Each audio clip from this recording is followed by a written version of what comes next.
This is WFO Radio. Hey, everybody. Welcome back to another edition of WFO Radio. Facebook, Twitter, YouTube, wherever you're watching the show, WFOradio.com. Welcome to you. We're getting ready for the Amalie Motor Oil NHRA Gatornationals. Super excited. It's kind of weird in September, honestly, but I'm just happy to be getting ready to roll out for Gainesville Raceway and get this one in the books. The race that was, we were all there just getting ready to go racing in the middle of really what was looking forward to be one of the best seasons ever, in my opinion. We were so amped up, and then obviously pandemic 2020 happened, and you know where we've been. But now we're about to go back to Gainesville. I feel like there's something in that to go back to Gainesville Raceway and get this race in and then proceed with the 2020 season. On this show, Brian Lohnes from Fox Sport. Brian, going to be on, and we're going to talk about the new Fox television deal. The good news in a week that has had good news and bad news and all kinds of news. But I really think that through 2026 is a big deal as I understand it. But Brian's going to answer some questions and talk about, he and I agree that this relationship is just so valuable to drag racing in our future, to grow the audience, to bring our sport that we all love to new fans. So we'll be speaking with Brian about it moments from now. Also on the show, going to pop on in about 20 minutes or so, the newest first-time winner in Top Fuel, Justin Ashley, going to be on the show. You may recall the big happy hour program that happened a few weeks ago. TJ Zizzo, Justin Ashley, we had him stare down. We had him do all kinds of stuff at one another. But in the end, on the track, Justin was able to pick up the win and deliver a first Wally to Strut Masters. And we got to get his winner view on the show and talk about the Gatornationals. So all that coming up on the show. Now, before we get to our guests, just want to shout out to our great sponsors, the people who make it possible, literally.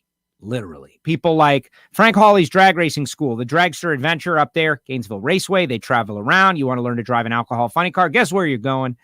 FrankHawley.com. They're always got great deals. And I think that you could get out there on the racetrack and have the experience. You'll learn and understand a lot more about drag racing. You'll love it even more. Also, samtech.edu, the School of Automotive Machinists and Technology. Start your education at full speed. That's what we always say. But really what it means is if you're a young person and you love the idea of getting involved in engine building, machining, crew chiefing, EFI tuning, all of these things, CNC programming, there's a place to get started, and it's samtech.edu. Total Seal Piston Rings, the leader in ring seal technology, got a brand new episode. Oh, my goodness, I got to talk to Brian about this. Kenny Duttweiler built the engine in the Speed Demon, just set the record at Bonneville for piston-powered car. Kenny gives us all these inside details on the Hidden Horsepower podcast, and Brian's a land speed guy as well. And I'm, interested, but ignorant. And so any chance to gain information and speaking with Kenny Duttweiler was a great opportunity. But really, it's just an exercise for you guys to know and understand if you're building an engine, having one built, Total Seal Piston Rings, the leader in ring seal technology. And finally, Marvin Rodak, Rodak'sCoffeeandGrills.com, the leader in coffee and caffeine. The leader in coffee and caffeine experience. He's got the best coffee. Simply put, if you're a drag racer, go to Marvin. And Nitro Fish Racing, of course, creating our WFO radio gear. If you hang out, I'll tell you how to get a WFO radio face covering for just a couple of bucks. But right now, we got to go to the voice of NHRA. Forget that. The face of NHRA on Fox Sports, Mr. Brian Lohnes. Brian, how are you? Bag over my head. No, I'm good. I'm good, man. How are you? The Saints fans out there, they've won a lot more, like the Dolphin fans out there with a bag on your head. But whatever works. So here we are getting ready for the Gatornationals. I'd like your opinion on what I just said, in that that's where we all were and we were going. And then we found out this information and our lives changed. And we all have been through this chaotic year that is 2020. I feel something special about going back to Gainesville. Yeah, I do. I think all of us have our, moment that this kind of came to bear on them. And for us, it was, we're all traveling to Gainesville. You're already there. Several of us were already, the TV crew, everybody was flying in that day, and they canceled the race kind of the morning that we got there. Obviously, they finished the sportsman part of the program. But, we all left and we're like, all right, we'll probably be back here in like 2 weeks. And then they're like, yeah, we'll race in June. I'm like, oh, yeah, June. I mean, okay. And then it's like, whoa, and I'm actually very thankful we are getting back to Gainesville. I think it's obviously a race that we need to have for its historical significance and everything else. But moving the series now is a big thing, like being able to kind of pull the ships out of the harbor is a big thing. And the Indy situation for us was an amazing resource to have. It worked for us in ways that, history will show how important those 4 races were for us in so many different ways. And the fact that it's a great geographical location for so many of our teams. But now it's time for us to take the show to the fans, right? And so, yeah, to your point, I'm super thankful to be going to Gainesville. I'm thankful to be going to the next 5 races, but the fact that we have the Gatornationals happening in 2020 is a big deal. And it's about those small victories to be able to get these races in. And as we have said, what Indy represented for all of us, culminating with the U.S. Nationals. Before we talk TV, maybe your thoughts on that, in that I'm right now working on my column for NHRA National Dragster, and it's about that, just thinking about what actually happened and all the elements. And sure, we only had 50% fans, and we had to wear face coverings when we were out there amongst everybody, but so many special moments, so many big things happened. We're going to hear from Justin. He got his first win. Where did it happen? Indy. We rolled in the Jegs All-Stars. Scotty Polachek coming up short. I'm basically giving away my column here. Coming up short, but makes the 200-mile-per-hour club, then comes back the next day and wins the deal. Like, special things happened at Indy. That seems like Indy. Yeah, and that was, to me, the most interesting thing personally for me was like kind of this idea where I wasn't doubting that I would be excited to be there at the U.S. Nationals. I wasn't doubting that I'm elated to be at every single one of our races. But I was in the back of my head like, I'm flying out to the race. It's like, I usually like going in on Tuesday, and I love getting there, and you and I calling the sportsman stuff on Wednesday, Thursday. I love that whole routine. It's become, part of a tradition, I guess, for me personally. So when we end up shortening the race schedule of a Thursday to Sunday schedule, it's like, what is this going to feel like?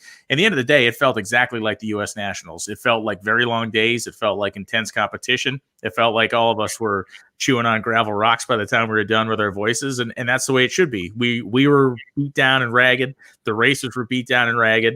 And the U.S. Nationals took their proverbial pound of flesh from some people and made the moments of others incredible. I mean, the first round of Funny Car, you always wait, for me anyway. I have not nearly as much experience at the U.S. Nationals as Alan Reinhart or anybody like that. But the one thing I have come to expect is that there's always like 1 or 2 stories that start to bubble up. And whether it was Kevin Kinsley a couple years ago making a final round, now it's a story of Scotty Polachek getting his first win. It's a story of Bob Bodie. It's a story of Dale Creasy beating the number 1 qualifier in the first round. It was awesome. And internally, it was a story of the Fox Broadcast Network keeping us on television for 5 hours and 38 minutes when we were only supposed to be on there for 3 hours. Right. Well, exactly. And that is a perfect transition into why I asked you on today. Normally, it's to drink beer on Fridays, but this will work. Oh, okay. Hey, a celebration. Where you should have warned me. I could make this happen. Joe, it's 4 p.m. and it's 2020. I'm having a beer. Yeah, you're in Boston. It makes sense. It makes sense. So let's talk about this deal, Fox Sports. Now, years ago, nothing negative towards anybody who's ever covered the sport. It's just been this constant evolution. But we all know the complaints that were made. We all had our DVRs record something we weren't expecting, whether it was curling or otherwise. And that happens so less frequently now with Fox. There's more coverage. But what you just mentioned, that somebody, and whoever they are, I'm watching the morning show with Jen Aniston on Apple TV, and like the picture they paint of the network executives is negative. Let me put it that way. But they're like way up the food chain. Somebody gets a phone call and it's like, should we keep the drag racing on or not? Or should we switch it to something? And they say, no, keep it on. Like, that's respect. That's a big deal. And so to have this extended into, from what I understand, 2026, I don't know how public that is stability and something that can continue the evolution that we have seen. Yeah. And,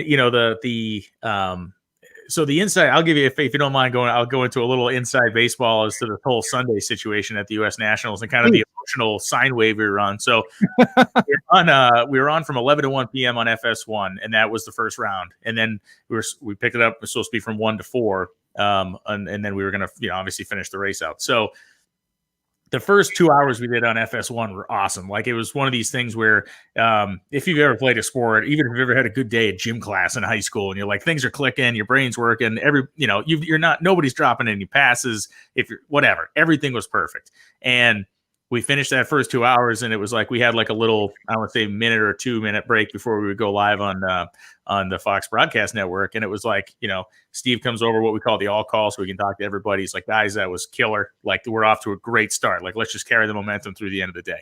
And it's like, yes, so it's like, that's what it is. It was Steve's fault. Right. Here comes the rain. Yeah, so we're going along, and then we have these Pro Mod wrecks, and it's like they're cleaning the Pro Mod wrecks up, and all of a sudden the sky gets dark and it rains. And those of you that watch the show, I hope you did. We filled a ton of time by going over what happened in the first round. We filled a lot of time showing the Jags All-Star stuff. Joe got a couple of cameos in there. Hemi Shootout, top an interview with Steve Yanis. We did all that stuff. And then the situation gets a little weird because we're pushing on the window now. We know we're not going to be able to get the race done by the time we're out of time.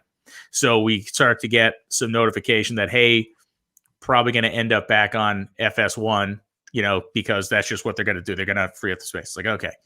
So it's kind of a bummer because you're on the big channel. You want to stay there and show the rest of the race. So then all of a sudden at like hour 11, minute 59 of hour 11, the network comes back and says, we're going to give you till 5:30 or something. It's like, great. We'll take the extra, whatever.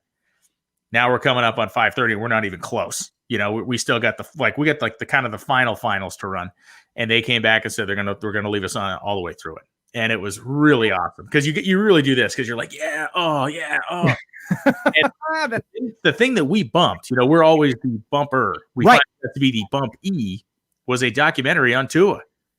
It was the first time this was going to be aired. It was a network Fox production with NFL Films. Big deal. His kind of life story documentary, and it never even saw the airwaves. Tua Tagovailoa, the new Dolphins quarterback. Yeah.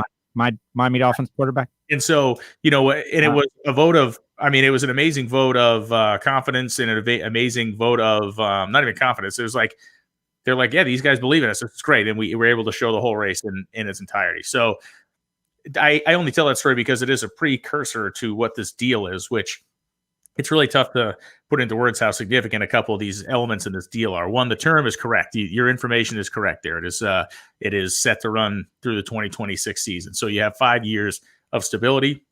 Previous to that 2026 out, there's a bargaining, or should say a negotiating period. So for, to renew and everything else.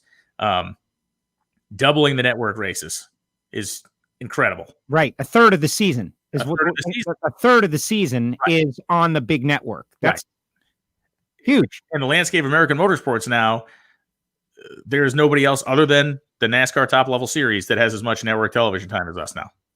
Nobody else. Wow. More than IndyCar, more than any of the other stock car racing series, certainly more than road racing, that kind of stuff. Then you have the element of the NFL adjacent event. Yes, explain this. This is people may not quite understand it. Like if you're a hardcore gearhead and don't follow the concept of like lead in, lead out, what was on before, what's on after, people tuning in, checking in, getting ready. What is this? And the force and power of the NFL. Dive into this because this is big. Yeah, this is a game changer for us, quite literally. So effectively, one event at minimum per year will be either a lead in to an NFL on Fox broadcast, or we will follow an NFL on Fox broadcast. And in very simple terms, what that means is whatever show that is, the very first one we have will be the most viewed drag race of all time. We will be coming into a show, or we will be working our way through a show with an audience that will ramp up like this. And you look at what Fox gets for NFL ratings, you're talking 5 to 7, 8 to 10 million people, depending on who's playing. So at the end of the day, it is. I had a great conversation with one of the people at Fox Sports the other day, a guy who has some horsepower there, and a great guy who has been a great coach to me and has been ultimately helpful on a lot of elements of me figuring out what the hell I'm doing with this job. But the main thing he said to me was, you have to understand, like, you guys deserve to be there. You belong here. And if you didn't, this wouldn't be a thing. This is not. And the other thing you got to understand is NHRA is not paying for this. That's the other thing people really have to understand about this. The NHRA does not pay Fox Sports any money. Yeah, see, that's a myth and misconception that I think a lot of people have. That's the way it used to be. Racers tell me this all the time. That's no longer the case. It was a time buy. With ESPN, it was a straight time, what they call a time buy. You're literally saying, okay, I need X amount of hours per year.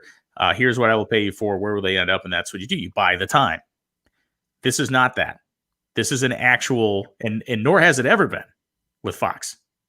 So this is a normal style of television contract for any sports league would have that is not a time buy.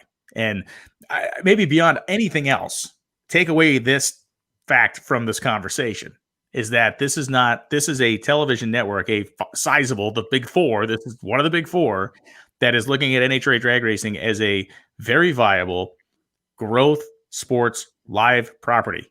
And when we look at 550 hours of total programming, which is incredible, you're going to see more creative NHRA and 30 episodes coming as we get through this year and move on to next year. So, it is a massive vote of confidence in our sport that we need. Frankly, this is how you grow is through mass audience viewing, and it's how you make and create personalities and all that kind of stuff. So, yeah, it's a tremendous thing to have happen preceding what happened on Monday. Well, exactly. And people are already asking about that. What's your take? What's your take? And so since you are here, what is your take? Obviously it's negative. This is a bummer, but this is news, right? There's good news. There's bad news. Something good will happen and you'll be like, hey, I got a raise. And then it's like, oh man, my rent went up. And it's just, that's called life. But, we have the same great mutual friends on the working ground level. Yeah. Business stuff. What do you think? Yeah, I mean, listen, ultimately it's business. And, we all have an emotional connection to this sport. We all have a love for it. And I am not going to ever speak ill of the Coca-Cola company. I mean, look, I understand that what this period of time has been over the last couple of days is not the best, certainly in terms of the apparent end of the relationship. Right. But the reality of the situation is for 20 years, those guys have been an incredible partner, and you can't take the end of something and judge the entirety of the relationship on it. I mean, I don't know. There's no way NHRA would be where it is today without the Coca-Cola company. So, business dealings are business dealings.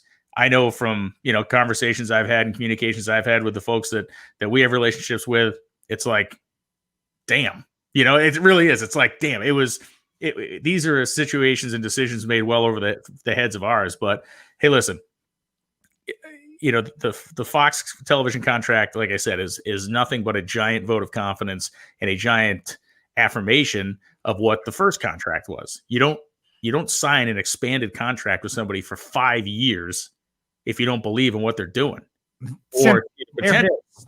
So word is bond. Moving forward, we've already seen this Marcus Lemonis thing come out of nowhere from the Camping World situation, which is incredible. And I will tell you that it's not a fake thing.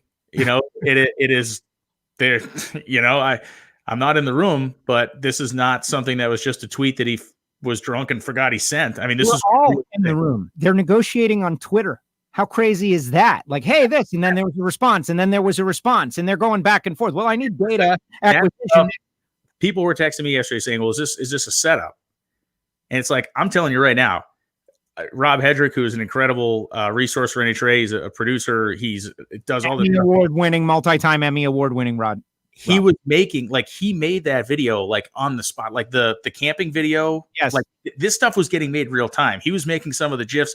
Nikki Shealy in the social department was killing it with her back and forth, but this was nothing that was planned. And the world stopped, and that became the concentration of, okay, let's make the most of this, even if it's just a social deal, which it turns out it's not. It's way more than just a social deal. So you never know, and you never know where it's going to come from or who it's going to be next. But that television package has value for a lot of different people for a lot of different reasons. So while I certainly hate the short term of what this is, I am optimistic for the long term of what it will be, Well, exactly. And there's no other choice either. It's just look back fondly at the 20 years we spent with Coca-Cola and all the great relationships we made and all of that. And now look ahead at what lies ahead. And we don't even know. And that's exciting. We just don't know. It could be Camping World. It could be Marcus Lemonis. It could be a combination of multiple. He could bring the whole bevy of sharks from Shark Tank in, and it could just be the biggest thing ever. Like, we just don't know, and that is exciting. All right, so the details on the TV thing, like the facts. 2026, a third of the race is going to be on the big network. Everything else going to be on Fox Sports 1. Increased personality-based programming. Is there anything that we've missed for people before we bring on Justin Ashley, who I'm going to bring on while you're here with, and we'll just have a conversation? The only thing I would say is just, the reinforcement of their belief in us also leads to what happens with our races on FS1 when there's a time conflict or whatever. We have been a priority, but now our stanchions are set down, our stakes are in the ground, and we become a real big kind of part of what's going on over there. So it's great. Yes, it is great, and expand. And you mentioned the all call. I did get that brief but fun TV experience, but like, it's so crazy how much you can learn in an hour and 45 minutes when you have an experience. Like, what's going on over there? Like, oh, okay. Oh, this is how it is. All right. I understand now. And it was very illuminating to just have that experience. So very cool. Great for NHRA. And that's it. You mentioned one more thing before I bring on Justin, in that he's a young kid. He's trying to bring on sponsors. The 9 million NFL fans. You only need 10% to say, wow, that's kind of cool, to fundamentally change our sport. And that is something that I don't think the most diehard of drag racing fans really understand, that in the end, it's a numbers game. Like, if we grind it out with our social media and everybody doing the best job they can, we can grow by a couple of percent, 10%, 15% every year. That's great.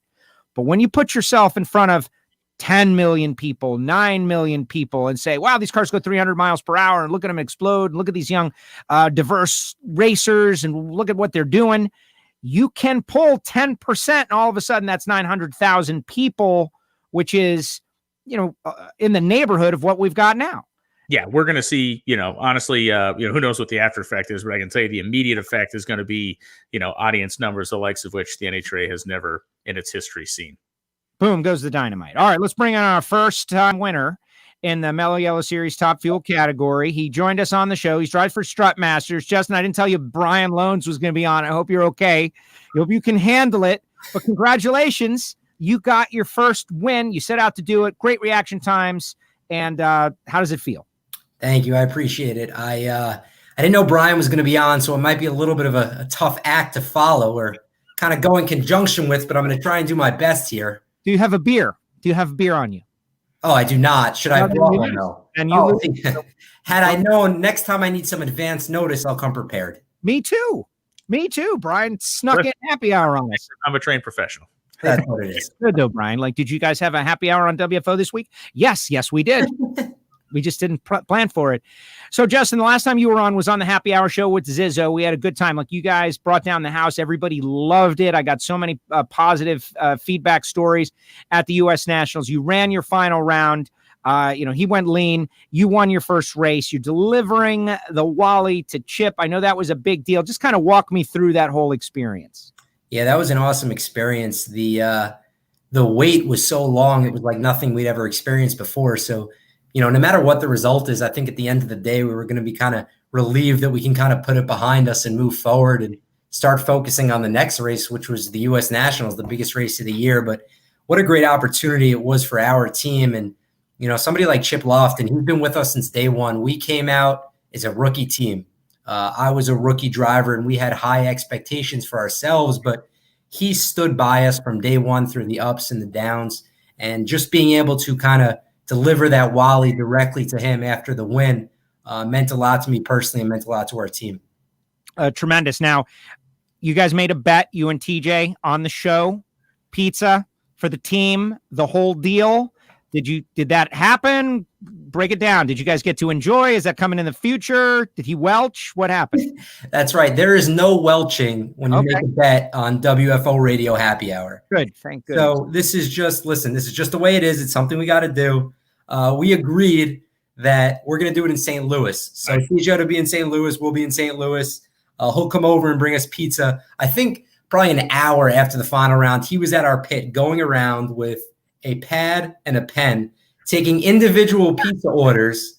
I'll have you know, this wasn't like, oh, I'm going to order you guys 10 pies, regular cheese. No, this was individual orders, individual slices, exactly what we wanted.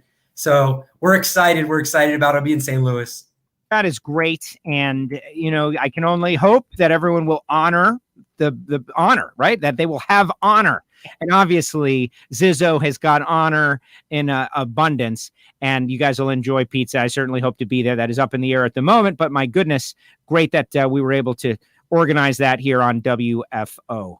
Brian? I got a good one here for you, Joe. You'll dig this. So I during the week before the races, I spent my time putting together, you know, ideas for graphics that we use on the show and stuff like that. So we spent a lot of time talking about Justin's prowess in the starting line, rightfully so. He leads the top fuel category, but check this out.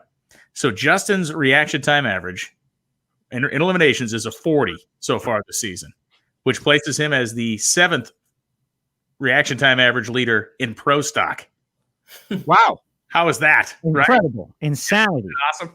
And I love asking him, but I figured that out. And I love asking him how, well, it makes a lot of sense because, you know, Antron Brown, nearly Olympic level athlete, Steve Torrance has gone out of the way to explain like how much effort they put in to getting the car to react, getting him to react, to get down into those, you know, low 40s, high 30 numbers. And then here's Justin. He shows up. He's like, I'm here.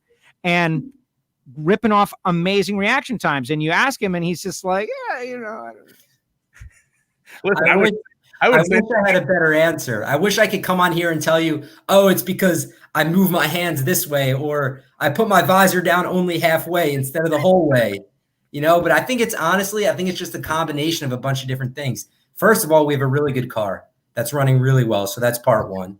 And part two is just trying to do my job behind the wheel. I got to try and do everything I can to keep everything the same. So if it's a test session or if it's the first round of qualifying or if it's the final round, you know, at the Summer Nationals, it's up to me to just do the same thing every single time and be as robotic behind the wheel as I can. See, you're missing out on a big opportunity to sell a lot of supplements to people, though. Like you got to come up with something that you're selling that is the reason for your great reaction times. Like, is it a pill? Is it a vitamin? Is it a powder? Yeah. Is it a drink?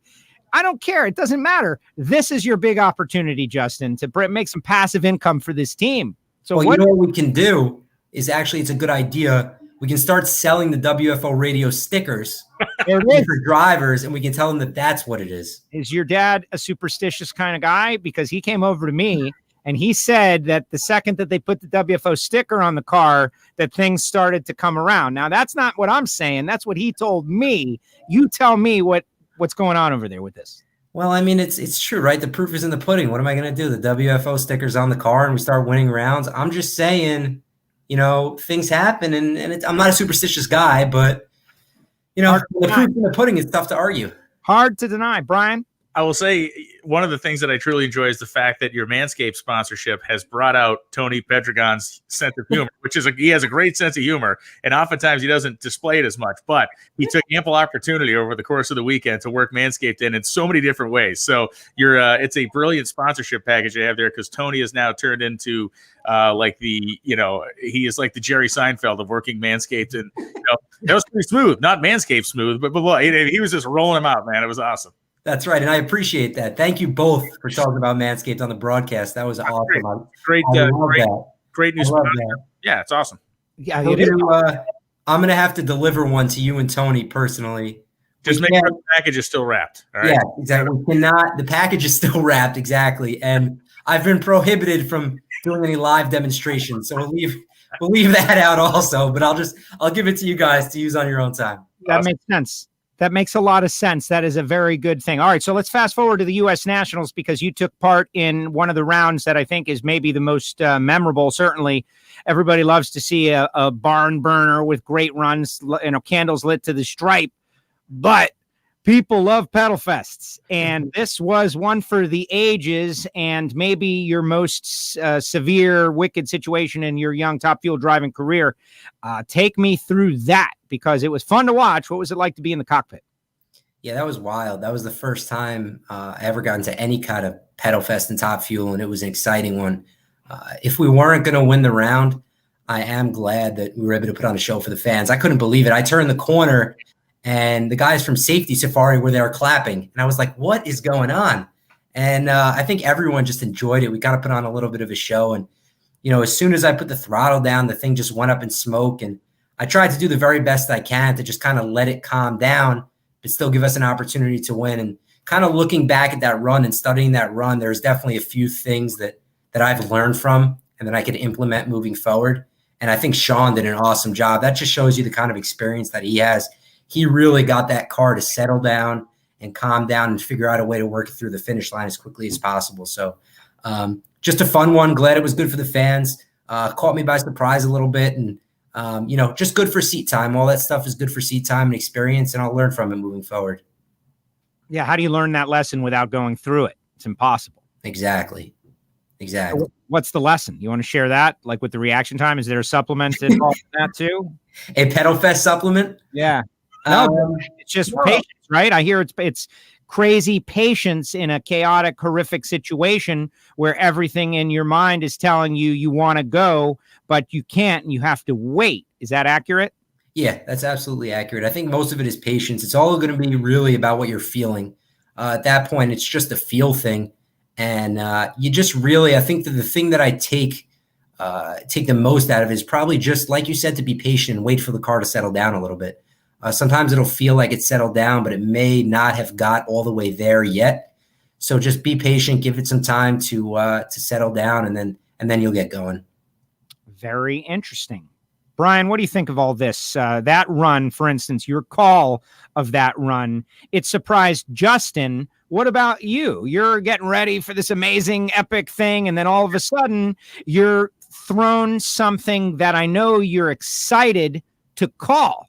But here it is, and it's unexpected all of a sudden out of nowhere. It's like, to me, it's like, that noise that happens like when you open a thing of Pringles and makes that weird little whoosh noise. Yes. Like when both you guys hit the throttle and both cars went to idle, like that little whoosh noise happened in my brain because everything just left. Everything was gone. And to me, that's the moment that takes your breath away in that situation. Because when it's one person pedaling and the other guy's running, it's kind of like, eh. But when both cars are returning to idle, it takes everybody a second to go, oh, wait. And I can't even imagine what the sensation is inside the car other than going, wait, he's still over there. I can't even fathom it. But it was fantastic. I'd never seen anything like that in person in a top fuel drag race. So it was really cool. The place went berserk, and it was one for the books. Yeah, it was fun, man. I have to say it was so unexpected, and I was thinking the same thing that Joe was thinking. When it happened so unexpected, it's one thing behind the car, and then when you're in the booth calling it, just to know really quick, like, oh, I have to make this crazy awesome call. I don't know how you do it. It's really cool. It was cool to go back and watch it and then hear you actually calling it as it happened. I always, especially when guys like you and Langdon run and Nantron, I always dip my eye for one quick second to see what the reaction time is. So in the moment I dip my eye down, I was like, vroom, like, wait, what? It's like, oh, this is happening now. So we're going to do this today. No, it was great. And I think the whole lead up to that run is really cool because Jamie had caught up to Sean Langdon in the pits, and he was, I think, mixing fuel or something. And I think the neat thing too is Sean has a lot of respect for you. I don't know how much relationship you guys have, but I had Sean on the NHRA Insider podcast, and I talked to him, and he brought up the fact that when he and Antron and a couple other drivers came in when he first started racing, it was like they kind of hit the reset button on people needing to pay attention to reaction time. Guys like Doug Collette have always been good, but they really did raise the bar and make it a more priority situation for the driver. And he said that you've done a lot of the same thing. You've reinvigorated guys like him. You've reinvigorated guys like Antron to really press in a good way to make themselves better. Because all of a sudden, averaging 65, if you're going to be a top flight, top level contender, averaging 65, that may not be the gold standard anymore. Averaging 55 is probably going to be okay. Maybe averaging bottom 50s is where you're going to have to be as we evolve our drivers and as we evolve the talent in the category. So there is, to me, no better compliment for someone in a profession to have another professional, especially a champion, say something like that. So again, I don't know if you've heard Sean say that, but he said it to me, and it's pretty cool. Yeah, I've been fortunate enough to kind of get to know Sean more and more over this last year. I think just in the first 4 races of the year, I think we ended up racing each other 3 times. So we've raced each other a lot this season, and I've spoke to him, before the run, after the run, and he's such a good guy, man. He originally, when he came in, he was the guy. he set the standard, like you spoke about, for reaction times, him and guys like Antron. So he's been so respectful, so kind, so nice to me, and he's had a lot of really nice things to say. So I have a lot of respect for him. He's a world champion, man. He knows how to do it, at the highest level there is. So, to hear something like that from a guy like him really means a lot. Yeah, it was cool. It was cool he said it. Yeah. Speaking of the World Championship, we're getting ready for the Gatornationals. This is a track that you've had success at, if memory serves me right, like your first race. Hey, I'm here. And, oh, yeah, I win. You're 122 points out of the lead. Doug is leading, Leah second, 50 back, Steve 60 back, and then you're 120 back. That is nothing a couple of strong performances, race wins, final rounds can't help you out with in the scheduled races that we have remaining. You've got Aaron Brooks. He's been through the fights and fires in the past. So how are you set up for this run to try to maximize this opportunity? 122 points out, couple races remaining. Yeah, this is a great opportunity for our entire team. Aaron Brooks at the helm, man, he's just done such an awesome job. And our whole Davis Motorsports team, they've done such an awesome job from top to bottom, working day in and day out to help put us in a position to be able to win and put us in the position now where we have 5 races remaining. We're 122 points out. And at the beginning of the season, obviously, we couldn't anticipate everything that was going to happen and the shortened schedule. So the championship wasn't something that was necessarily on our mind. But now that we're here, it's definitely something that we're focusing on. And the competition behind us is tough. The competition in front of us is tough. But for us and our entire team in this strutmasters.com dragster, we got to take it one race at a time. And even more so than that, we have to take it one round at a time. So it'll start with Q1 here coming up at Gainesville, Q2, E1, E2. We got to just continue to take it one round at a time and then just let the results fall where they may. It's up to us to race the racetrack and do the very best job that we can. And then we'll take a look at the points and see where we are. What did Chip say? We win the race. I'm really interested to know, and I'm sure you've discussed this, so I'm sorry if you're retreading stuff here. But what did Chip say when he got down here at the top end? Because this had to have been just a monumental moment for him as well. Yeah, I think that it was. When we first met, the first time we kind of agreed that, all right, this is a good opportunity for both of us, and we're going to work together. We kind of made a promise to each other that the first time, we're able to get in the winner's circle as a team, he's going to be there in the truck with us, and he'll come to the top end. So sure enough, this was the time before the final round. They said, Trip, you know where you need to be. You'll be in the truck, and when we're at the top end, we'll see you up there. And when I saw him there, it really meant a lot. I think we just kind of, I don't know if it was as many words as you would think. I think it was more emotions and hugging and just happy for each other. I was happy for Chip and Strutmasters, and he was happy for me, and he was happy for our entire team. So it was really a surreal moment that was really filled with more emotions than anything else. Awesome. The difference between joy, happiness, and relief of stress to accomplish this goal. And I think about another Strutmasters racer, Scotty Polachek, who had been, I guess this was his 12th final round, knocking at this door, and they were ready to hang it up. And Suze contacted Chip, and Chip said, yeah, man, keep going. And then he wins the U.S. Nationals, and you guys are able to deliver 2 Wallies on the same weekend to this guy who, I don't know if a lot of people really know or understand how many vehicles like Chip is out there helping, doing different things, et cetera, and so on. But this reaffirmed all that effort. And so like this thing I've been doing, it wasn't a big waste. I accomplished some major things in the sport. That's the relief I'm talking about. Oh, yeah, absolutely. I mean, he means so much to our team, but how about what he means to drag racing in general? He supports so many teams out there. It's just amazing. I think that he's a breath of fresh air for NHRA. I think that, he helps a lot of guys that, are kind of considered the underdog, and they need him to kind of push them over the edge and give them a chance to be competitive, a chance to win races. And it just reaffirmed what he's doing for the teams out there. We won Saturday night, and Scotty won the U.S. Nationals, like you mentioned. So it was a huge weekend for Chip, a huge weekend for Team Strutmasters, and it, a big sense of relief, and it kind of reaffirmed why he does this to begin with, because he loves to do it, and he loves to see people be successful. Has he considered title sponsorship of the sport? I like that you threw that plug in there, but that's where I come in with the no comment, Joe. All right. Makes sense. It was worth a shot. I appreciate the effort. Yeah. You'll speak to Chet. Pretending to be a journalist. I like to do it every once in a while. It's not my thing. I really wish I had a beer. I would take a sip of it right now. And so, but listen, you've overcome this obstacle. What about your dad?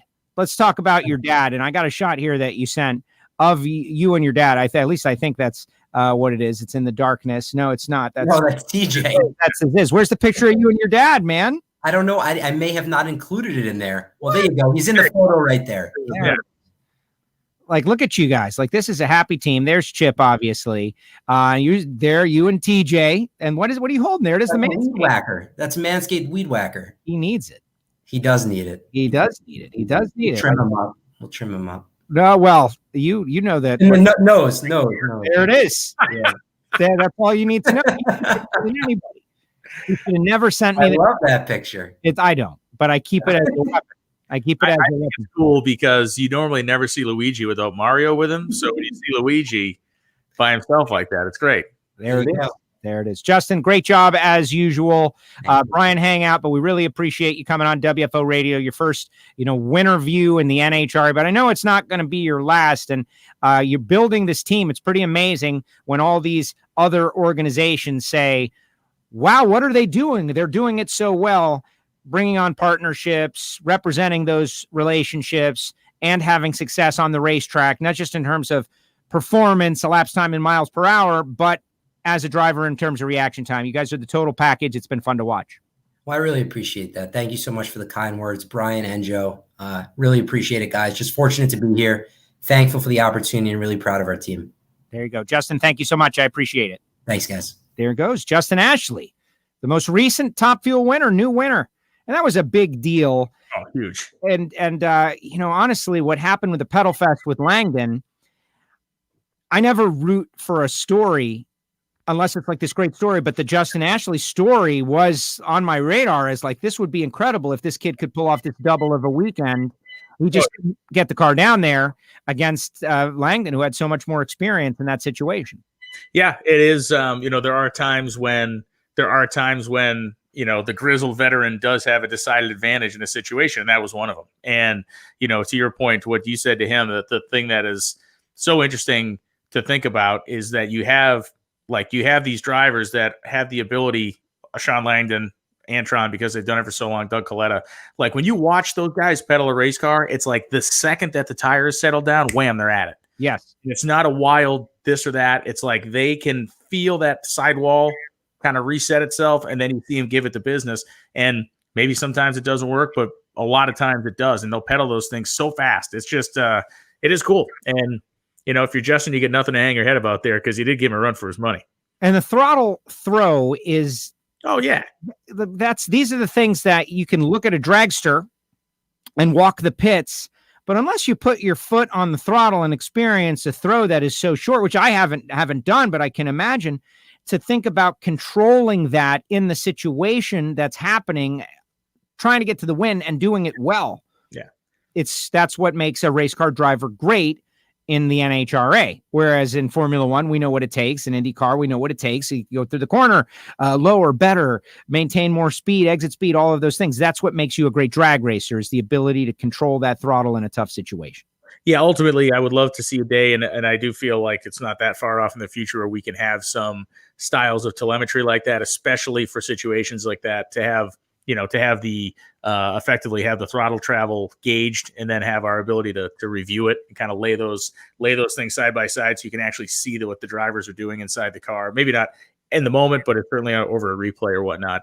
It would be spectacular. Yeah. I would like, we talked about this the other day. We did a Pro Stock happy hour on Friday, and, we talked about big money bracket racing with Dave Connolly and how to demonstrate bracket racing. And I think that foot pedal cameras, like you would see on a road course at a NASCAR race, like, look, their feet are moving. Wow. Yeah. They're not just totally on the gas the whole time, people. They're using their feet to control the car. I think that would be good. And I'd like to see that on a Top Fuel car in a pedal fest. That would be pretty amazing. All right, let's shift gears to Pro Stock and something that you brought up recently on your Nitro Time Machine. And I dug out some old photographs. Look at this. John Campanello, Campy's car, taken by me, 1986 Gatornationals, and you did a Nitro Time Machine bit. Now, what inspired you to feature Don Campanello's I made this as a bromance love letter to Joe Costello. I did because you had I've heard the story and I love hearing the story, and I was like coming up with some ideas and there's obviously Gainesville has so many incredible moments, and our film archive is incredible of stuff to be able to pile around through. But it was like, this is a great moment and be able to tie you into it, and I thought it was cool. And so I did some digging. And the aforementioned photograph, that is like a big deal. Imagine I'm 13 years old and all this chaos happens. And we go down to the winner's circle and, it's Ed McCullough and it's Don Garlitz, right? 1986. This is Swamp Rat 30. This is one of the greatest NHRA races of all time. Yeah. Just incredible. Like I remember living, it was also a rain postponed event from the week previous. So we had to make the drive to Gainesville, 4 times in 2 weeks. We had to earn this thing. Campanello says, I want you guys in the winner's circle. Check this out, Brian Lohnes. The little kid in the red. So awesome. That is me. People don't realize I wore specs. I had, LASIK surgery at some point. But this crew, my dad right behind me, 2 deep. Our friend Doug, who's going to be there at the racetrack all the way in the back, rocking his golfing hat. Yeah, those jackets were amazing, by the way. I got kicked out of middle school for wearing a jacket that said Winston on it. But it happened, man. And then recently you just did an Alan Johnson one, which was a less memorable. Yeah, I think outside of the Kenny Koretsky, Bruce Allen crash, had Alan Johnson's 1999 Gatornationals crash is the worst pro stock crash in history. And the car rolled. It's almost impossible to count, but it's like a dozen times. It just does not stop flipping over. And then I'm doubling down on 86 because in the next day or two, you'll see kind of the full chronicling of the Don Garlitz 272 mile an hour run. Now, if I can go on a brief tangent, I don't want to throw your. Have I ever stopped you from going on a brief tangent? You could go on a long tangent for all. Like an editorializing tangent regarding people's uninformed opinions about things. So rant. This is not a tangent. This is about to be a rant. So the 86 Gatornationals show was an hour long, which typically the shows were an hour long. And that is with the way TNN made them. And they're spectacular to watch because of the storytelling and because of the way that the people interact, because of how they're shot. Everything about it's great. The piped in crowd noise is my favorite part. But it's an hour long. Okay. And so in an hour long show, even back then, you had 45 minutes of content. You had an hour long show. You had 15 minutes of commercials. You have 45 minutes of content. Within 45 minutes of content, and trust me, I counted, 13 minutes and 28 seconds are about Don Garlitz. Can you imagine today if we made an NHRA drag race that is 3 hours long and spent 1/3 of the show talking about one person? And I know people say, you talk about John Force a lot, but we never talk about John Force for 1/3 of the entire broadcast. They showed 3 total runs in pro stock in that 1 hour show. They showed the 2 semifinal runs and they showed the final round between Leal and Campanello. That's great. They cut off at least 1 round of funny car, maybe 2. But that was the golden era, Brian, and it was much better back then when you were a little boy and I was young and strong and in my prime and you were nothing, and now I'm old and weak, and whatever it is now that's happening stinks is what's going on. But and the cool thing is they told that story the right way. Like Garlitz going 272, that was one of the great stories of all time. He's got those weird aluminum wheels with the belts on and they keep flying off. Incidentally, nobody else would have been able to do that once, let alone Don Garlitz on every run having those belts fly off the car. Okay. If he wasn't Don Garlitz, they would have said, get that thing the hell out of here, is what they would have said. But they let Garlitz do it every single run. Ultimately, he runs 272. Yeah, the canopy. Yeah. Like, look, I got protection. Right. I'm protected from these belts flying into my face at 270 miles per hour. I'm good. But to their credit, the coolest part about that is why guys like you and I and those of us that grew up in that Diamond P era of videos have such strong feelings for the hero people of that era, because they would tell the story in its entirety. Like they would, if Don Garlitz ran 272 and the only thing you saw was just that run, it doesn't really build it up. And they didn't know he was going to do it, but he debuted that car. So and you'll see it, because I basically took the entire show for this next time machine. I took the entire show and just basically gave you all the Garlitz. I gave you even the kind of personal side of him that they show and everything else in the run. So it's just cool. And it was a very eye-opening thing for me going, if we ever tried to do this today, we would get thrown out a window. Well, but you're going to get thrown out a window for whatever you do. Oh, it's true. That's whatever it is. You're going to get thrown out a window. The day that you cover only pro stock, guess what? Some people will be happy. No, remember we did that once last year, and that turned into a giant burning dumpster. But I loved that show. Yes.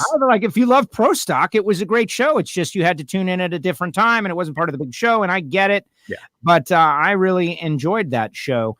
And, some people are asking questions about, what do you look at, Brian? Like, where do you go? The monitor, the track, the scoreboard? Like, where are you looking? And the answer is, I always look out the window, which is probably sometimes not the best thing. You're always I always pay attention to the monitor, but when I'm calling a race, I tend to look out the window. And it's because of 20 years of announcing drag races, you always just looked out the window. So, now there are places where that's impossible. There are events that we go to where Tony and I physically cannot see the racetrack. So we announce the race from the monitor. You will know those places for inside baseball tip. If you're watching the shows, you will know the racetracks that we cannot see the physical track when we do an open of the show in the pits, or we do an open in the show at some other place. It means that we are in a booth with no physical connection to the racetrack.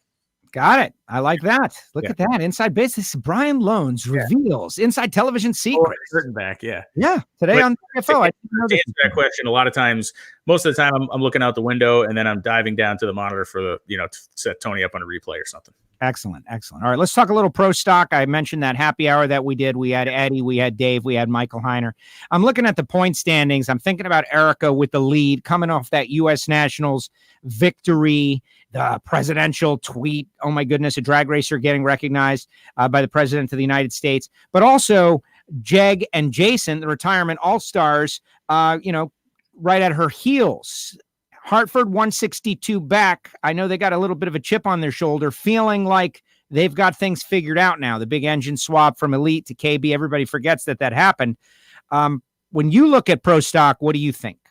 What I think is someone better figure it out of those three, because Erica has not won a round. Erica has one round win at the Gatornationals in pro stock since 2015. Wow. And was that against Kurt Busch? Could have been. Jeg and Jason have no round wins in the last 2 years. So you have the three biggest players in the category coming into a place that has been kryptonite to all three of them. Pretty interesting. Yeah, it is very interesting. If Matt Hartford's listening, he's like, okay, he's licking his chops right now. Yeah. Know any of that, but now. Yeah. I know Erica beat Kurt Busch because, we were there. We did a live broadcast. That was a big media circus, and it was just insanity. I kind of forget what year it was that he was there. I think it was 13 or something, but I'm not 100% sure. Whenever it was like, oh my gosh, if this, no offense to anybody, but this NASCAR guy comes in and beats one of our best drivers, beats Erica in his first ever race. What does that say about drag racing, right? And she dispatched him handily, but it was kind of moment. I'd love to get Kurt back at some point. He did very well.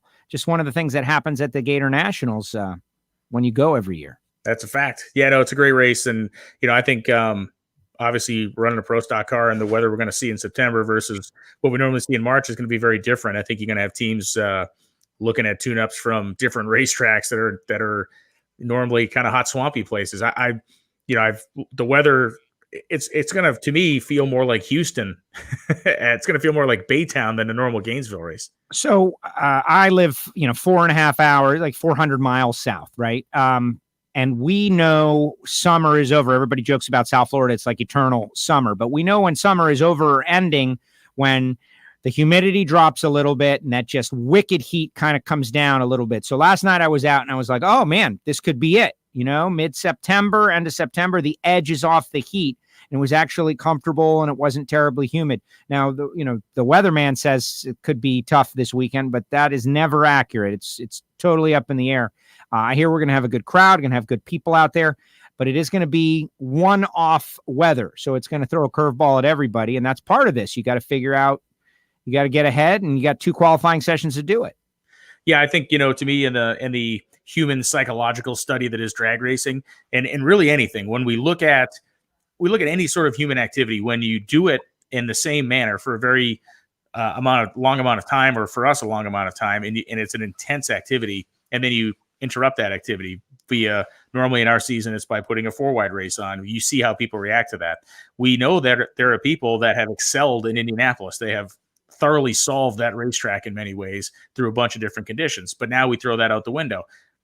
Did the truck get loaded right? Does all, let's add in a billion variables now going to Gainesville, not just the ones on the racetrack, but when you haven't really had to move your stuff in a month, even moving the stuff can present problems. So I'm not saying anybody's had those yet, but you know how it goes. So it's going to be neat just to see how people react to different environment, different routine.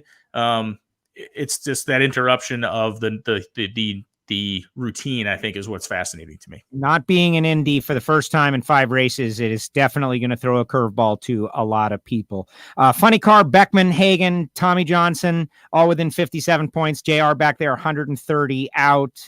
Anything is possible, but the way these DSR cars have been running, it's been spectacular. Will DSR sweep the entire season? These are the questions that I'm thinking about. I don't think anybody should be sleeping on J.R. Todd. I feel like he is coming out of Indy underrated a little bit just because of the shadow that those 3 other cars have cast. But when we look at J.R. Todd, we look at what he made he was 2 finals and a semi or something like that in the last 3 races. So there's plenty to be excited about there on J.R. Todd. And, for Tommy Johnson Jr., it's a rebound race. For Jack Beckman, it's a keep the momentum up race. And for Matt Hagan, it's a 1-1 lost one type of situation in Indy. So he kind of comes out neutral. I'm just interested to see also where Ron Capps is going to be. I talked to Ron Capps today for a Skype interview that'll be shown on NHRA.com in the next couple of days. And, let's be honest, if you're going to go to a track that's going to act differently and act strangely as compared to what you're used to, I want Ron Tobler.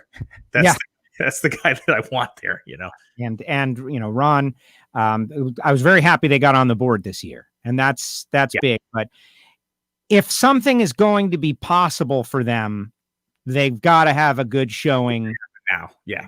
That's and they know it, and everybody knows it.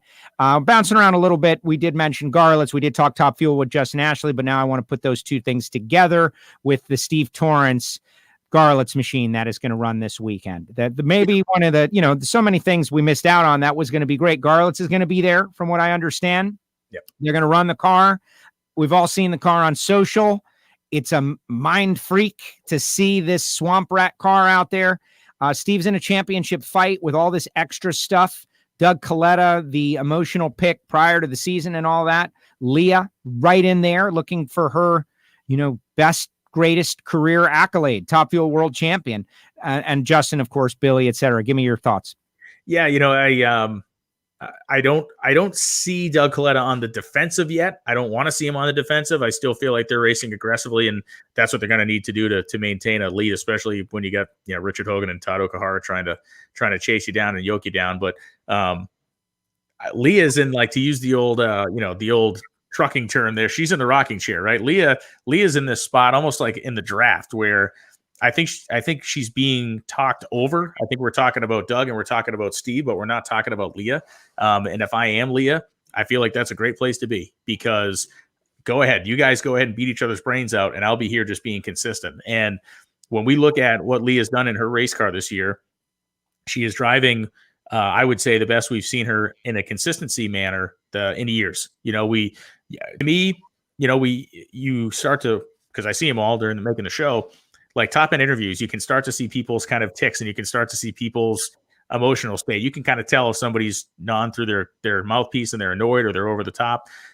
If you listen and look at Leah's interviews this year, whether it's in the pits or in the top end, very measured. She's matter of fact.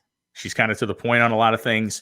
And in the past, we've seen her very amped up. She's been speaking very fast. You can hear a little bit of a different octave in her voice. And I believe it's reflected in her driving as well. I think there really has been a mental change, a mental maturity. She's a young person. Maturity. So we've seen her on multiple occasions like, oh boy, what's she going to do next to this driver? What's she going to do next to that driver? And she may not have won a couple of those rounds, but she stood right up to them and was either equal to them or within a couple thou in reaction time, which to me is, again, sign of a great driver. If you can dig in and find it when you need to. So I'll be honest, I am more fearful of Leah getting to Doug at this point than maybe I am of Steve, just because we haven't seeing that Torrance car, I'm not writing him off by any stretch, but when you come off a year they did last year when it was just all conquering, you kind of get an expectation for that. At least I do. You expect that to come back. Maybe the Don Garlits body doesn't. I mean, that might be bad news for everybody because you have Dominic Lagan on their minds, of course, and they're racing with that inspiration in their heart. And now you got the greatest drag racer who ever lived with his blessing, with his livery on your car as a tribute to him. Now what are you going to do?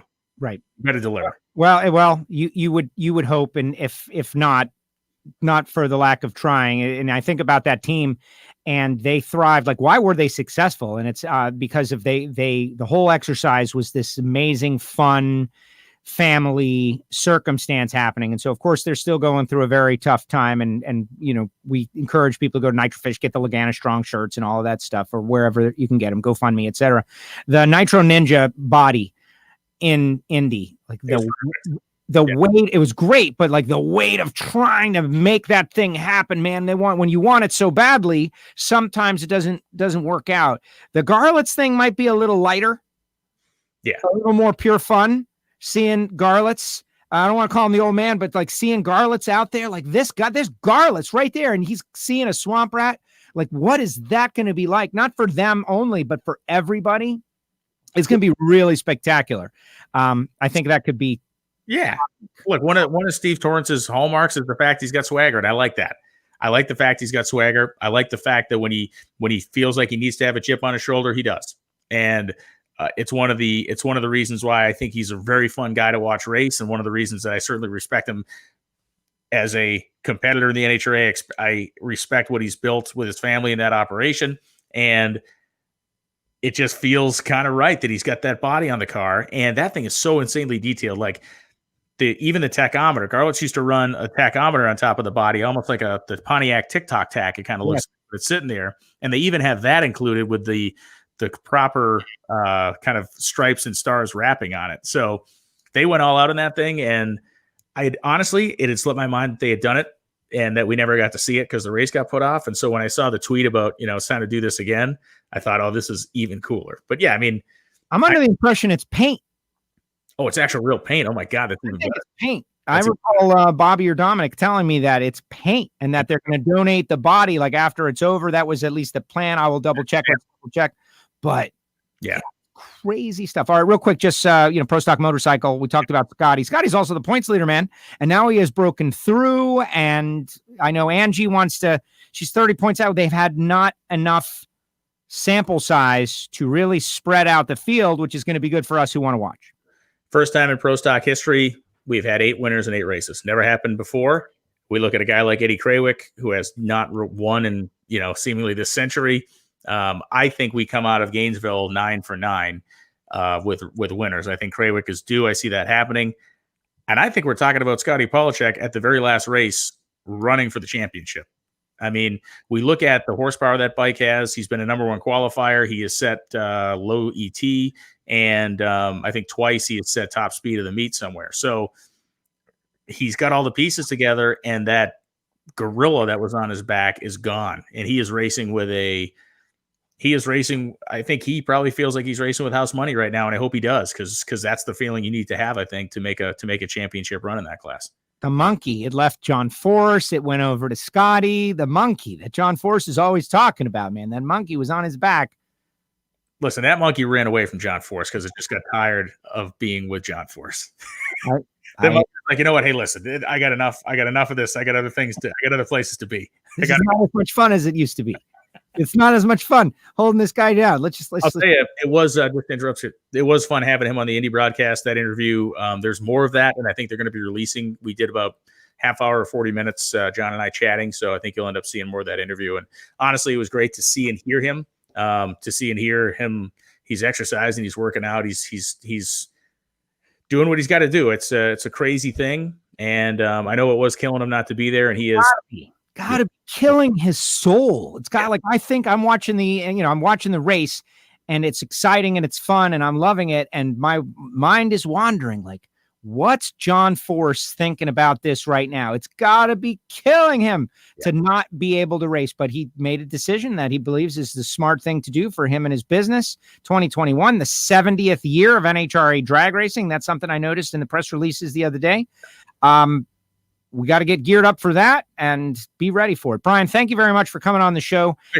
Helping out with Justin and sharing a little stuff. We got a lot of questions on the TV deal. I think they've all pretty much been answered. And one question that's come up by a bunch of people just about sportsman racing. And I know that's very close to your heart. What do you know about that? Like, is that going to be the same? Is it going to be more? Are we going to try to do more? What's the story for the Lucas Oil Series racers? So Lucas Oil Drag Racing Series coverage and Pro Modified coverage will continue.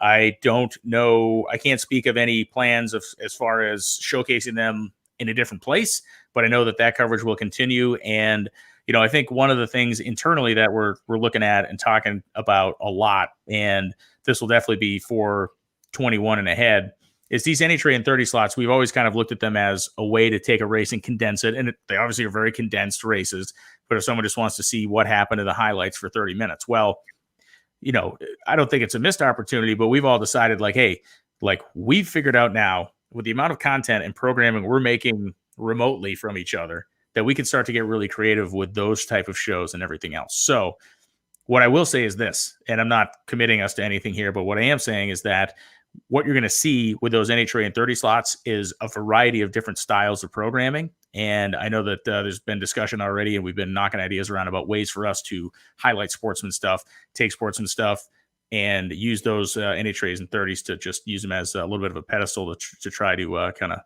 highlight some of those great sportsman competitors and some of the great sportsman action. Yeah, the cars, right? The cars are big. Everybody loves the cars. Showcase the cars. Showcase those people and personalities as much as is possible because we love them. That's just a fact. Brian, great job. Thank you so much. I will see you this weekend. The Gatornationals upon us once again. I am very much looking forward to it. Bummed my dad's not going, but it's the right move. Hey, listen, it is the right move. I'm bummed he's not going either, but I know a guy that may say hello to him through the broadcast. Oh, boy, he'd freak out then. All right, Brian, thank you very much. Appreciate you coming on the show. Thanks, Joe. There he goes. Brian Lohnes, everybody, from Fox Sports, and now you know. You didn't know, but now you know what's going on with the Fox contract and what's going down. We hung out with Justin Ashley. That was a whole lot of fun. And get your final comments into the comments section. If you have any questions, any thoughts, anything that didn't get answered, not that I would know the answer, but we will dial all of that in as we get ready for Gainesville. So this will be the final show of the week of WFO. The Ignition show is in the archive. We spoke with Alan Reinhart yesterday, talked the Coke deal, top to bottom. And now we've got the Fox Sports deal, Brian Lohnes, Justin Ashley, as we get ready for the weekend. Drag racing fans, rejoice. There's a lot going on. If you didn't see Pro Stock Happy Hour on Friday, I would go back and check that one out also, because I put these lifers, Eddie Granaccia and Dave Connolly and Michael Heiner, on the spot with a whole bunch of questions about the factory hot rods. Like, who's the GOAT? That was one of my big ones. Like, who's the best ever in this? And their answer, I don't know if it was surprising or matter of fact. Go back and check it out. Great stuff. But yeah, load up the comment section if you got any final comments as I shout out to the people who make this thing possible. Like, for instance, the Patreons. You guys, we got a new Patreon just 2 days ago. And these people are amazing because they pay for this. They pay for bonus coverage. Is really like a VIP listeners club is kind of what it's like. And they sign on for a monthly membership and they get extra bonus content and they get to they're the ones who heard me predict Scotty Polachek win because I actually made a pick or two on there. What is it exactly? It's support of the show. Pretty amazing stuff. Patreons. Love them. WFO Radio on patreon.com/WFO Radio. Also, those of you who are interested in face coverings, we're hawking the face coverings like everybody else out there in the world. If you would like a WFO Radio face covering like this one, if you order them on our website, WFOradio.com, they're going to be $10 with shipping, and I throw in a couple of WFO Radio stickers. And it's really a number that is too low, artificially low, and I should bring it up. But really, I love the idea of people rocking our face coverings when they have to, wherever it is necessary and required. rock one of the WFO Radio face coverings. Go to WFOradio.com. You can use PayPal. You can use a credit card and get yourself a face covering. And maybe you'll be like this guy, Gareth, who won Super Street north of the border while wearing a WFO Radio face covering. And he even chimed in and said to Justin Ashley that the WFO stickers are good luck. And I'm not saying they're good luck, but there's definitely empirical evidence that they suggest that they are very good luck and that everybody should have one on their car, regardless of category. And you can get those WFO Radio stickers. If you want to avoid the face covering, you can get them for free. I'll send them to you by filling out a self-addressed stamped envelope to P.O. Box 848-353, Pembroke Pines, Florida, 33084, care of WFO Stickers / Costello Media or vice versa. And I'll put some stickers in there and send them out. Honestly, though, I think the face covering is a better deal. But, you know, if you're a real diehard listener, I want you to have our stickers because, well, I think it's good for me. And it's good for you. Everybody loves stickers. Come on now. Total Seal piston rings. Tomorrow, I forgot to ask Brian about the Speed Demon. Bum, bum. No interview is a perfect interview, and that's why this one was imperfect. I was thinking it might be perfect. Brian even had a beer. Nope, didn't ask him about George Petit and the Speed Demon. Kenny Duttweiler did the motor. You're going to have to listen to Hidden Horsepower. Comes out tomorrow morning. Apple Podcast, Spotify, or I think the best place to get it is Total Seal's website, totalseal.com. And while you're on there shopping for piston rings. One of the cool elements that we learned about, and I will tease this, that, O-ringing the block is something that happens when you've got very high cylinder pressure, and it helps seal the cylinders, keep head gaskets in the thing. And Total Seal actually made some special, they're not quite O-rings. There's something a little bit different made specifically to seal this thing up.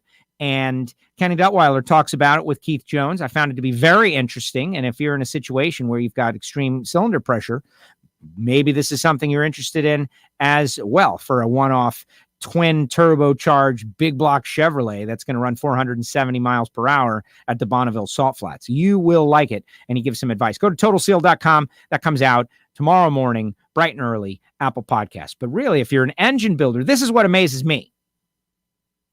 If you're an engine builder and you enjoy and like this show and you don't use Total Seal piston rings, after hearing all of these experts and they use it and they say it's better and it's better for all these a million reasons, like, man, I would love to know why. Like, I would love to know why. You should experiment at very least. Samtech.edu. Factory Stock Showdown this weekend. Aaron Stanfield going for another win. But I can tell you, Mark Powick is frothing to try to go out there and get a win, amongst others. The Cobra Jets, how many will show? That is the big question. We don't know. Factory Stock Podcast is available, but it's really all an exercise to let you know about samtech.edu. Think about Samtech and what they do and the service they provide for young people out there.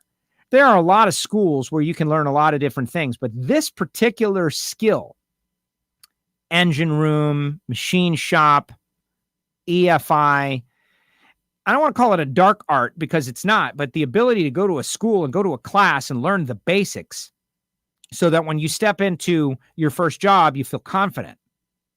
That's rare.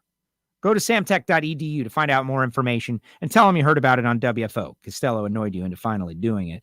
Marvin Rodak, 817-924-6821. Get the coffee, get the hot sauce, get the spice rub.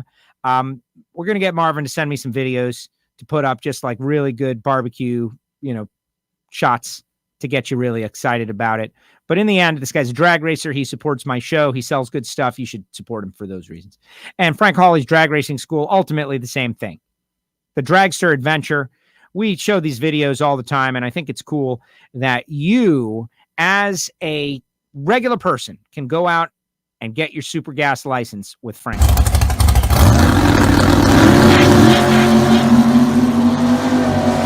Porpoise off the starting line. Got a little left-right move down there coming up on the 8th mile. And Frank Hawley, another student going through the class. Frank and Hawley doing a great job for WFO for so many years. We really appreciate them, and we want all of our listeners to have that experience. All right, a couple other things, and I want you guys to get excited about this because I know I am, and then we'll go to the final comments.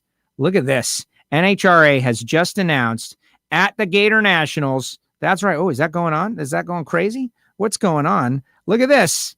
Look at this. We've got fire! Jet cars, baby. Jet cars. Coming up at the Gatornationals. We've got jet cars. Oh, yes. Speaking of horsepower, I need my horsepower here. I need to update my pewter, get a little more horsepower if I'm going to do multi-screen experience. But you got the big part in. We got jets, man. We got jets. It's going to be the first time in a long time. All right, let's see what people have got to say out there. Here we go. See, I just do that to give everybody a chance to come up with a well thought out final comment. Like Monica, fantastic show. Great hearing Brian today. Thanks, Joe. You are welcome. Thank Brian and Justin as well. Great show, man. Thank you very much. I'm guessing that's Mike Ashley because his name doesn't come up for whatever reason. And Jeff says, thanks, Joe. Thank you, Jeff. Jeff's got a WFO face covering. Looking forward to watching some NHRA.TV this weekend. Have fun this weekend. Oh, yeah. I'm super excited. This might be my last race of the year, honestly, because I can drive there. I don't have to get on a plane. And if it is, then I'm totally at peace with it. If it's not, that's fine too. But I'm treating it like that because this is such a special event to me. And I won't be there with my dad for the very first time in 40 years, back to 1980. Dad has always come, but priorities, got to be smart. Long live the door cars. Isn't that the truth? Fun show. Thank you very much. I think so. It was fun. Todd Pierce, great job. Thank you very much. Just accolades now. This is really all about my ego, apparently. Give the address again. You want the address again? I'll give you the address again for the free stuff, or you want you purchase the face covering at WFOradio.com for just $10 and get some stickers in there, including shipping. Yeah, you could go to WFOradio.com, WFO store for that. But if you want to mail in with the self-addressed stamped envelope method, you can do that too. Castello Media /WFO stickers, P.O. Box 848-353, Pembroke Pines, Florida 33084, and get yourself some WFO stickers and I'll send them back. And, people send nice stuff too, like stickers and tickets to the drag races from back in the day. It's pretty amazing. I always love getting that correspondence with people. People love your face mask, even at church, says Paul. You wearing that thing to church, Paul? You're wearing that thing to church? Good job, Paul. Yes. What is your church version of what WFO means, though? That's the question. What do you say in church? I say, wide, fast, open. Somebody said wonderfully fun. I don't know. Don't tell them the truth. Don't do that. Scott says, great job with Hidden Horsepower. Thank you very much. I'm very proud of Hidden Horsepower. It's been amazing. Obviously, that's Hartford and Keith Jones and Lake Speed. Great opportunity to do that and learn. And my ears are open and my mouth is shut. If you want to hear a podcast where I talk very little, that's the one. Just kind of making it all happen. Bought my covering. Great show, says Eric. Yeah, it's on its way, Eric. Total Seal podcast, always great. Thank you, Jeff. And, God bless all. Isn't that the truth? Everyone. All right. Gainesville. Coming up next. So many memories for me. Countless memories. They all blur together. I was really happy that Brian was inspired by my Campanello story. But that's the thing. There's always another story, and who knows what it'll be. Remember Warren Johnson and Ed McCullough in the big champions race a year ago. That was awesome. And we had a power outage, and nobody was expecting that. A power outage, what is that all about? And we fought through it. You fight through whatever it is. You fight through. And it'll be a whole lot of fun. And also big-time championship implications, which is really not the case for the Amalie Motor Oil NHRA Gatornationals. It's just the East Coast opener. And if you read into Glenn Cromwell's letter about when the schedule might start next year, maybe, he says it might start later in the season and it might start on the East Coast. Where might that be? And I don't know. But I know that the East Coast opener is typically the Gatornationals. So Facebook has my name blocked. It's all right, Mike. Appreciate it. And that's going to do it. Once again, we've got Pro Stock Happy Hour in our WFO Radio archive. I encourage you to go to the YouTube channel, like on YouTube as well, WFO Radio TV. And we've got a whole bunch of content on there now. It's like getting deep. If you've missed any shows, check them out. And that's going to do it. We'll see you next time. Thanks to Brian. Thanks to Justin. We'll see you in Gainesville. And if you're anywhere near Gainesville and you're thinking about going out, check NHRA.com for the rules. You got to have a face covering. You got to get your temperature. It's going to be 50% capacity. That is a big place. And we're going to take care to make sure everybody has a great time. All right, everybody. We'll see you next time right here on WFO Radio. Thank you once again.